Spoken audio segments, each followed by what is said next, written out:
esta sección. Esta es nuestra clase de historia de la filosofía 1.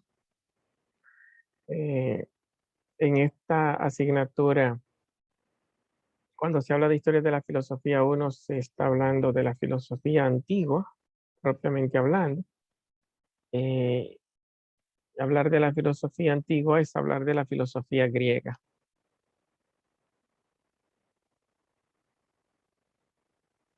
A ver que están entrando 2 personas más. Decíamos que esta materia, Historia de la Filosofía 1, trata sobre lo que es la filosofía de Grecia, ¿no? Que es donde nace la filosofía.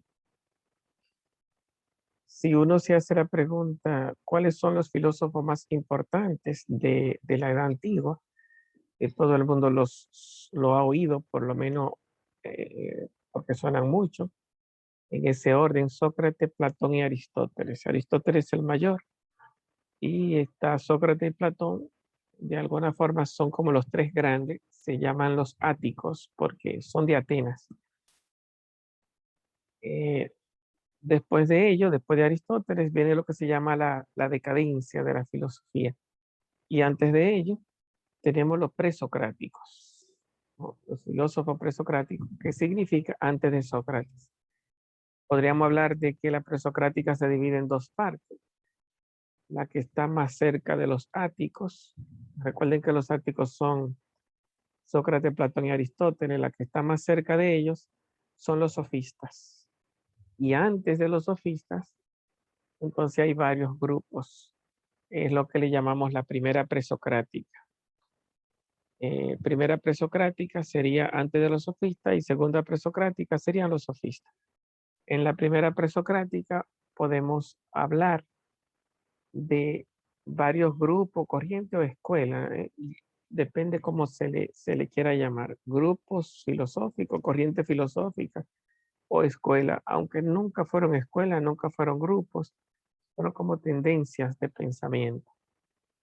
¿En qué orden aparece? Bueno, primero los llamados jónicos, o también se le llaman naturalistas, jónicos por Jonia, porque vivían en Jonia. También se le llaman milesios. Recuerden Tales de Mileto. Mileto es una península de Grecia. Entonces ahí los jónicos o los milesios por Mileto o los jónicos por Jonia. Mileto era una ciudad de Jonia del grupo, porque en Grecia habían 4 grupos: dorios, jonios, eolios y aqueos. Entre los grupos de jonios, los jónicos, está Mileto. Entonces, como Tales, Anaxímenes y Anaximandro son de Mileto, se le llaman los milesios, también se le llaman jónico por Jonia y milesios por Mileto. También se le llaman naturalistas porque resolvieron los problemas filosóficos con elementos de la naturaleza: agua, fuego, aire, tierra.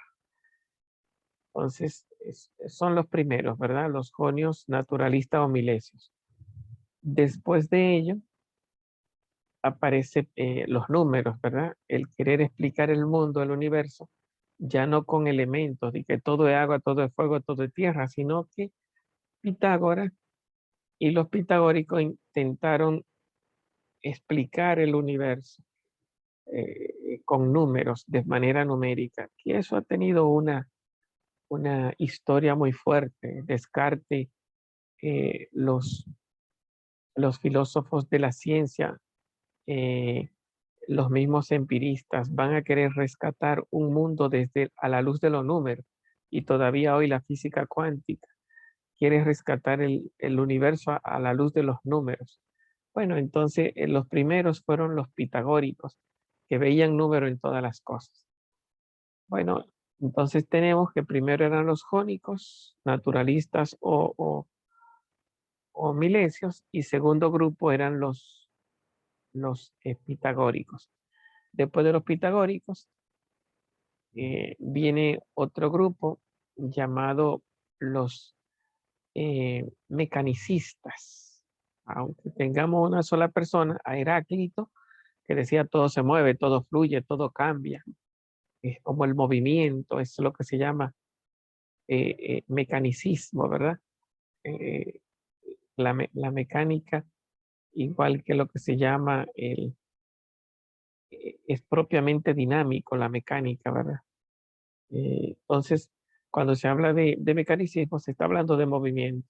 El fieri, todo fluye, todo cambia, panta rey, nada permanece estático.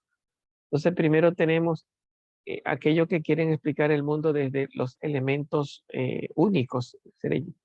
También se le llaman monistas porque tenían un solo principio. Primero tenemos a los jónicos o naturalistas, después tenemos a los pitagóricos y en el tercer momento tenemos a los que quieren explicar el mundo con el movimiento, que se le llamó los mecanicistas.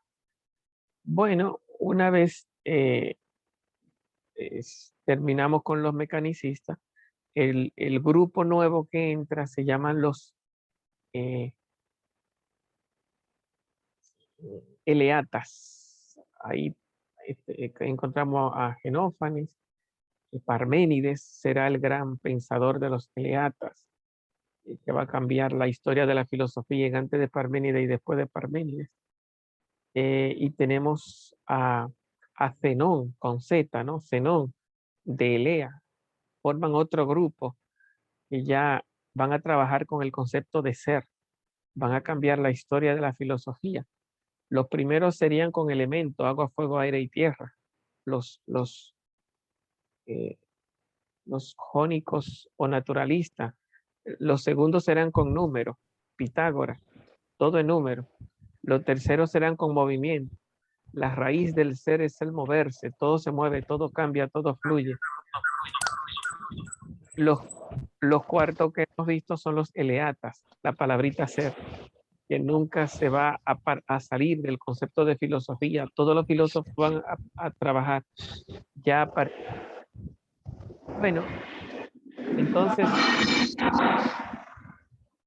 ahí comienza a partir de los eleatas un nuevo grupo, ¿verdad? Porque antes de los eleatas, está Heráclito, encontramos lo que se llama, déjame ver si damos un poquito de silencio a esto.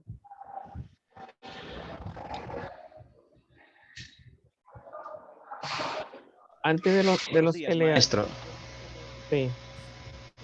Disculpe, algo que agregar con respecto a la escuela de los físicos. ¿No se supone que van antes de los eleatas?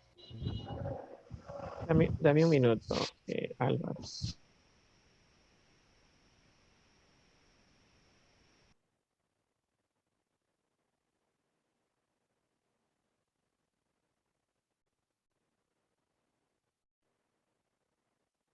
Bien, ah, eh, cuando hablamos de los físicos,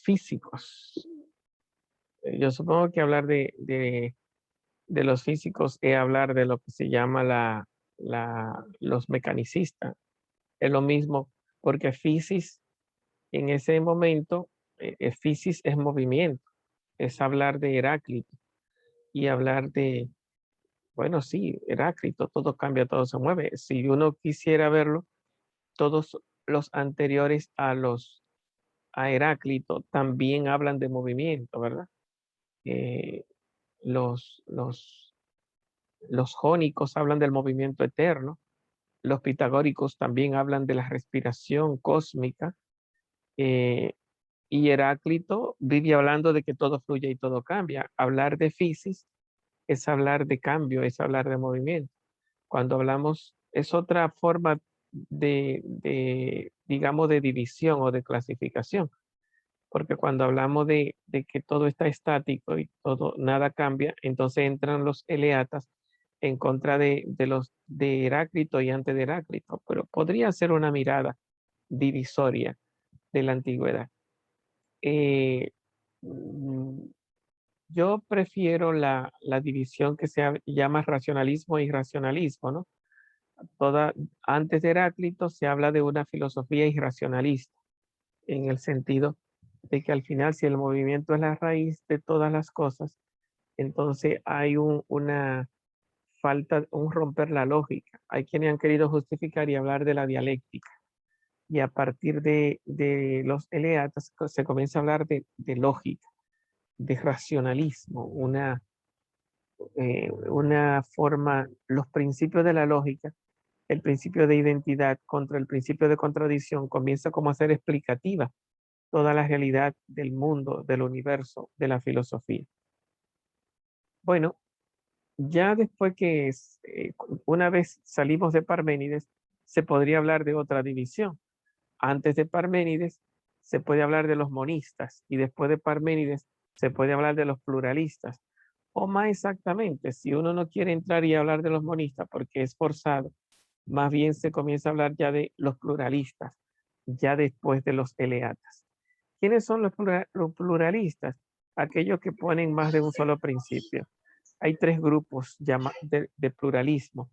Lo primero que aparecen son, aunque tengamos un solo filósofo, son los eclécticos, que tenemos ahí a Empédocles. ¿Cuántos elementos hay? Empédocles no encuentra de que todo es agua, que todo es fuego, que todo es tierra, sino que todo es los cuatro elementos, agua, fuego, aire y tierra. En el caso de Empédocles, suma el amor y el odio como el amor que une, el odio que desintegra, pero todas las cosas están compuestas en último elemento por los cuatro elementos, agua, fuego, aire y tierra, más el amor y el amor que integra, el odio que desintegra. El otro, ese le llama el pluralista ecléctico. El otro pluralista sería Anaxágoras, con las homeomerías. Homeomerías es como que no se pueden aceptar cuatro elementos, sino que hay de todo en todo. Hay ensalada, por decirlo de alguna manera, carne, hueso, hierro, hay de todo. No se puede decir que solamente agua, fuego, aire y tierra, sino que de todos los elementos que podemos encontrar en el universo, encontramos en todas las cosas, solo que en uno prioriza uno o hay más que en otro. En el agua hay de todo, pero hay más agua que de los otros. En la carne hay de todo, pero hay más de carne que de otros. Y así, de alguna forma, no se puede decir que solamente existen cuatro elementos, sino que existe una infinidad de elementos. Entonces, la palabra homeomería quiere hablarme un poco de todo en todas las cosas. Bueno, entonces se le llama el pluralismo heterogéneo. Heterogéneo. El pluralismo ecléctico es porque quiere como armonizar todo lo que se ha dicho. Ecléctico, cogerlo todo y armonizarlo. Ese es Empédocles. Pero Anaxágoras se le llama pluralismo heterogéneo porque es un pluralismo en la cual cabe de todo. Todo lo foráneo, todo lo extraño cabe dentro del pluralismo de Anaxágoras. Y después viene el pluralismo homogéneo, que es el de Demócrito y Leucipo, que también se les llaman los atomistas, ¿no? De alguna forma, cuando hablamos ya de Demócrito y Leucipo, van a hablar de una mirada un poco matemática, van a recuperar ese matematicismo propio de los epitagóricos. Entonces, cuando hablamos ya de Demócrito y Leucipo, van a matematicizar este universo, todo es número, todo es matemática, y le van a abrir una puerta a los llamados sofistas, porque ya va a ser el último antes de los sofistas. Eh, entonces él está como en ese medio. ¿Por qué decimos que le abre una puerta a los sofistas? Porque siguiendo al pitagorismo, va a introducir un elemento subjetivo. Los sentidos, de alguna forma, crean la realidad que vemos. No existen los colores. La vista pone los colores. No existen los sonidos. El oído pone los sonidos. No existen los sabores. El gusto pone los sabores. Y así como el gusto, la vista, el oído, no están en los seres muertos, sino en los seres vivos. Un muerto tiene ojo, pero no ve, tiene lengua, pero no degusta, tiene nariz, pero no huele. Es el sentido, la vista, el gusto, el olfacto, el tacto, el que pone colores, sonidos, figuras, formas. Este mundo para los atomistas depende de los sentidos. Y los sentidos son vida, son vitales, son parte de la vida de los seres vivientes. Y por lo tanto son los seres vivientes los que crean este mundo, lo que le dan colores, formas, figuras, etc. Bueno, entonces los sofistas vendrán y dirán, bueno, no solamente crearán las cosas sensibles, sino que también crearán las cosas inteligibles. O sea, el mundo que dejaron los atomistas, dejaron un mundo matemático, real, más allá de los sentidos.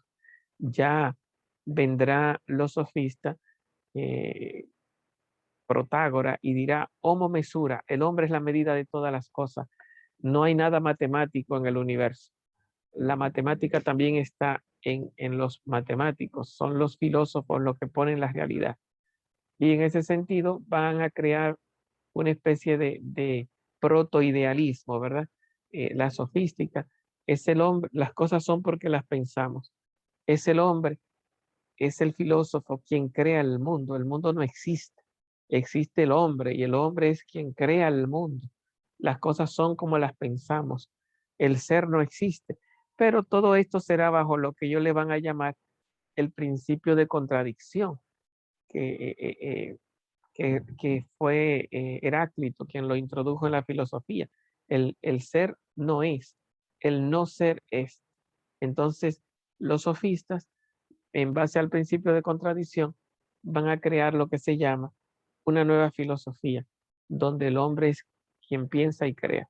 ¿Quiénes serán los grandes sofistas? Tenemos a Gorgias y a Protágoras. Gorgias y Protágoras. Bueno, y hemos dicho que los sofísticas son la segunda presocrática, ¿verdad? Antes de Sócrates, o sea que ya estamos en la última escuela antes de los áticos. Recuerde que los áticos son Sócrates, Platón y Aristóteles. Entonces, no es verdad que Goria y Protágoras son los únicos sofistas. Hay varios sofistas, pero los más llamados los sofistas maestros, hay los sofistas eh, políticos y los sofistas eristas, lo que solamente discuten por discutir. Los políticos, hay varios sofistas interesantes.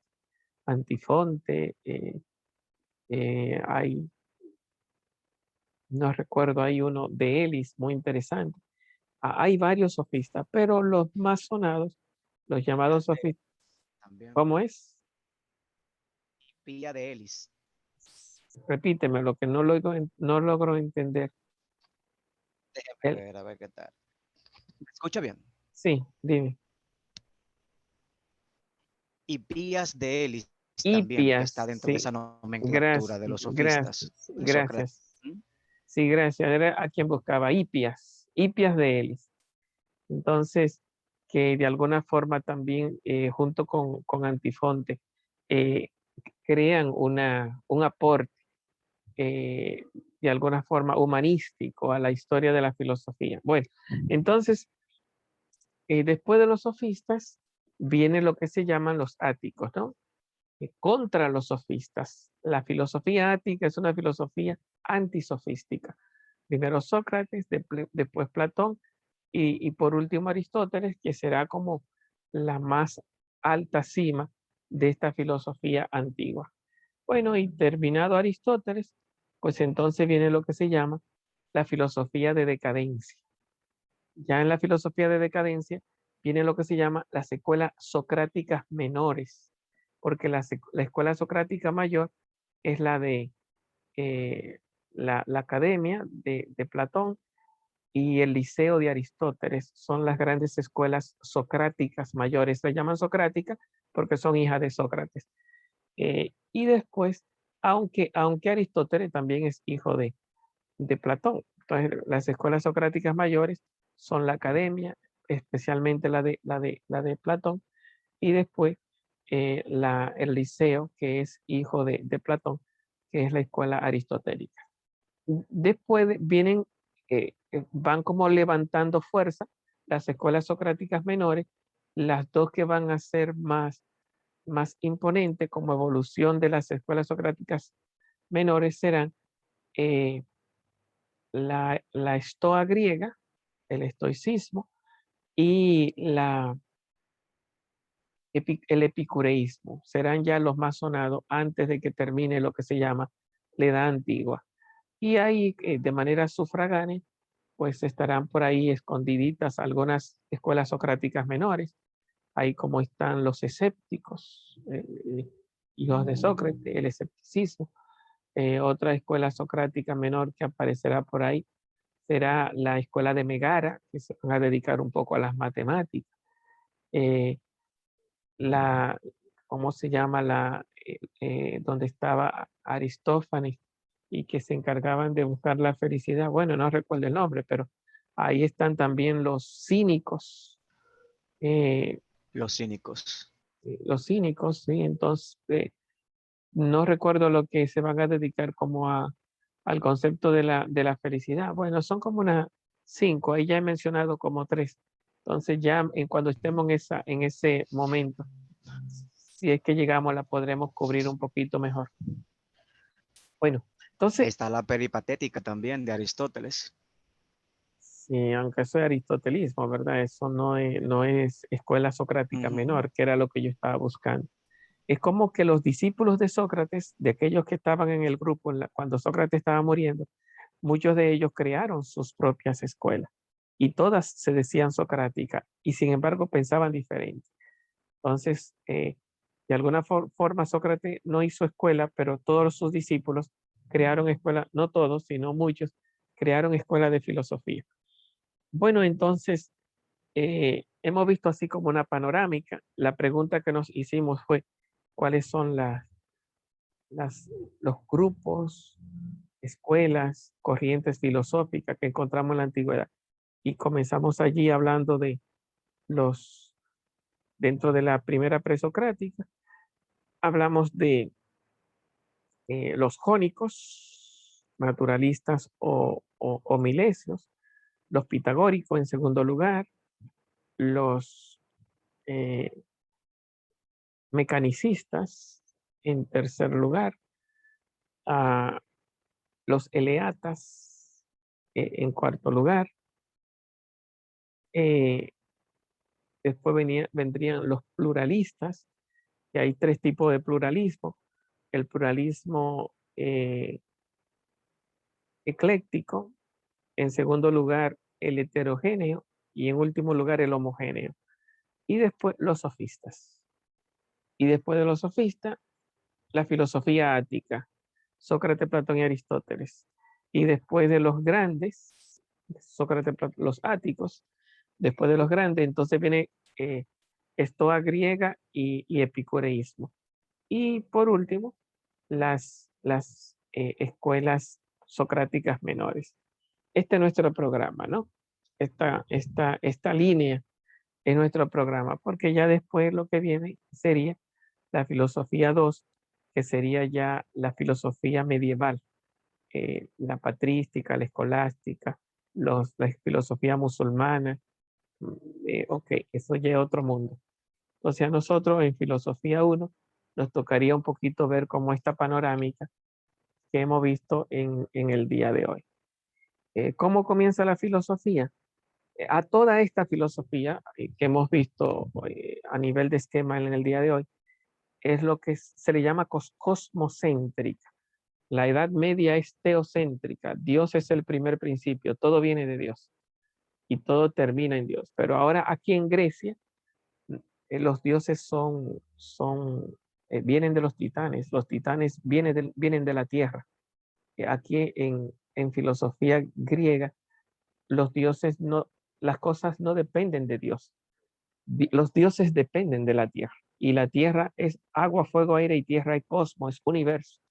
El principio se le llama cosmocéntrico porque el principio no es Dios. Ya cuando entremos en la filosofía moderno contemporánea será antropocéntrica. Todo viene del hombre, el hombre es el Señor del universo. Dios es una creación del hombre y allá en física cuántica, en los nuevos movimientos, el hombre es el creador. Las cosas son porque el hombre la piensa. Estamos en otro exceso, pero bueno. En Grecia la filosofía es cosmocéntrica. Lo primero es la tierra, lo primero es el agua, lo primero es el sol, las nubes, los astros. Entonces el mundo es lo primero, antes que los dioses y antes que el hombre. Entonces hablamos de un cosmocentrismo. Y cuando a la filosofía busca de dónde viene todo y dónde termina todo, y cuál es el fin, a qué se reduce todo. ¿Por qué el hombre se hace esa pregunta tan, eh, cuál sería la palabra? Cuando tú exiges demasiado, más de lo que puede comer, ¿verdad? Entonces, tan ambiciosa, ¿no? Esa pregunta tan ambiciosa, tan desmedida. Preguntarse por los primeros principios y los últimos sentidos de toda la realidad. ¿Por qué el hombre se hace esa pregunta? Bueno, el hombre busca el todo para poder entenderse a sí mismo, para encontrarse sentido y poder situarse. ¿Quién soy yo? ¿De dónde vengo? ¿Por qué existo? Esa gran pregunta antropológica supone la pregunta de los demás, porque yo vengo de la humanidad, vengo de mis padres y mis padres vienen de la humanidad. Si no hubiera humanidad, no existiría yo.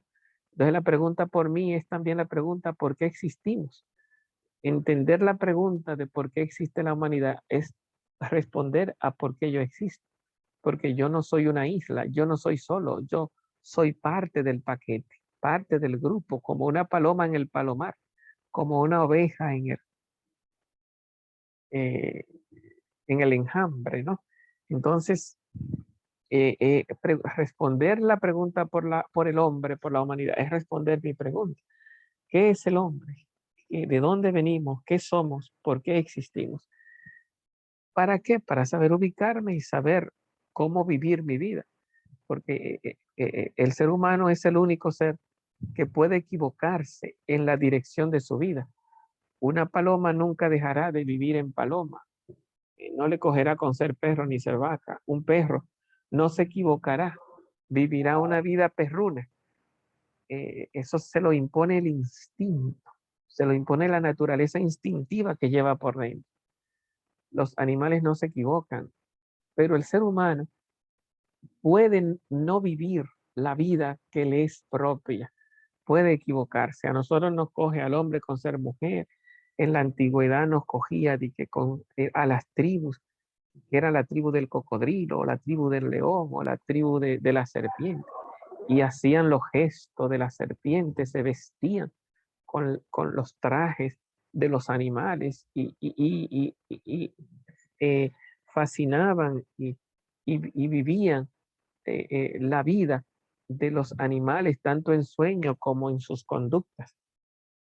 Cuando uno se pone a buscar las tribus antiguas, el ser humano se puede equivocar.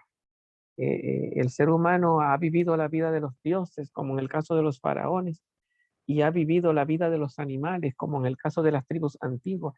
Y hoy también eh, nos ponemos el traje de que yo soy profesor, de que yo soy presidente, de que yo soy mendigo. Eh, Tenemos nuestra filosofía, es lo que yo pienso. Lo que tú piensas de que tú eres, eso vives. Yo ahora mismo estoy luciendo el traje de profesor, de dominicano, estoy programado, pero yo no nací así. Si cuando yo nací me hubieran llevado a Haití, yo fuera un haitiano perfecto en el idioma, en el hablar, en la conducta, en el comer, en el baile, etcétera. Si acabado de nacer me hubieran entregado a una familia haitiana. Otros fueron mis programas, mis esquemas, mi forma de entender la vida. Bueno, pues la filosofía nos crea, o sea, la cultura entendida como filosofía, y entendido aquí como filosofía, porque la pregunta, ¿quién soy yo? ¿Por qué existo? ¿De dónde vengo? ¿Quién soy? Es lo que yo estoy modelando, estoy modelando. Jesucristo vestía falda y una barba larga y un lenguaje de acuerdo a que si Jesucristo hubiera sido dominicano, tal vez hubiera tenido pantalón, cabello corto y imberbe, pero como nació judío, pues sale con las mismas cosas de los judíos, con su faldón, con su barbón y con su cabello largo. No es que eso sea propio de él, sino que es la cultura, era la forma de vida de ese tiempo. Y si hubiera sido dominicano, hubiera dado clase tal vez en una universidad, en una escuela, no tuviera que con un grupo de hombres atrás, que era la forma de su tiempo. ¿Qué estoy queriendo decir? Que él vivió el programa de su tiempo, el esquema de su tiempo, la cultura de su tiempo. Y nosotros estamos, por más libres que nos digamos, estamos reproduciendo los esquemas de la sociedad. Al coger un carro, al coger un taxi, cumplimos unas normas, unas leyes del juego, echarnos para allá, sentarnos. Cuando estamos en la playa, reproducimos lo que nos han enseñado.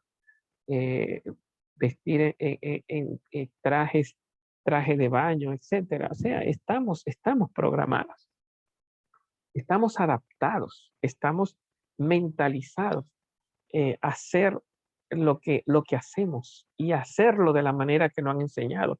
Ser papá en este tiempo, ser esposo en este tiempo, todo obedece a lo que la sociedad está repitiendo, a lo que los demás están haciendo. Entonces, ¿quién soy yo? ¿De dónde vengo? ¿A dónde voy? Eh, en gran parte dependemos de la cultura. Y darnos cuenta de ello y tratar de reordenarnos de acuerdo a buscar los grandes principios. Esa es la filosofía, ¿no? Filosofía es entender el mundo, cosmología, entenderme a mí mismo, antropología, entender a Dios, teología, no teología sobrenatural, la Biblia, lo que dice Dios, sino teología filosófica, teología natural. ¿Qué dicen los filósofos de Dios, de la divinidad, del primer principio, en el sentido de que más allá del principio cósmico, si se supone un principio inteligente, ¿qué han dicho los filósofos de ese primer principio? No estamos en ciencia, estamos en filosofía. Nuestros temas no son física, matemática, química. Nuestros temas son Dios, el mundo, el hombre, el sentido de la historia. Buscar el ser y sentido de toda esta realidad en la que estamos inmersos. Bueno, para el día de hoy yo creo que es suficiente. Hemos visto una panorámica, cuáles son las etapas. Para la próxima clase me estudian lo que se llaman los jónicos, eh, tales Anaxímenes y Anaximandro. eh, los jónicos o naturalistas, es con quienes comenzamos. Si les da tiempo, también entren a Pitágoras, porque sería como el después de los jónicos nos toca ver a Pitágoras. Entonces, para ya entrar de lleno en qué han dicho los filósofos y cómo han pensado el mundo y el universo. No sé, quedan un minutito, si alguno tiene alguna pregunta. Álvaro Pérez, lo presente por acá. Hoy entraron los... Sí, Está bien, todos están presentes. Hoy están los 5 y es una buena noticia. ¿Alguna bien, pregunta? maestro, Ujú. sí, una preguntita. Vamos a simplemente hacer una síntesis de lo que usted nos está mandando a hacer, es decir, del estudio de los jónicos. ¿Hay que entregarle algún documento, subirlo a la plataforma o simplemente debatirlo? Sí, es solo para debatirlo. Este video yo se lo voy a subir al grupo de WhatsApp. Lo pueden buscar también en YouTube, en el nombre de esta misma materia, ¿verdad? Historia de la filosofía 1. Esta clase de hoy, para si quieren refrescar algunas cosas. ¿Algo más? Bueno, nada, muchachos, pues cuídense. Si Dios lo permite, nos veríamos entonces el próximo martes a las 8 de la mañana. Adiós. Suerte. Bye. Buen Nos martes. vemos, maestro. Bye. No, jefe. Estaba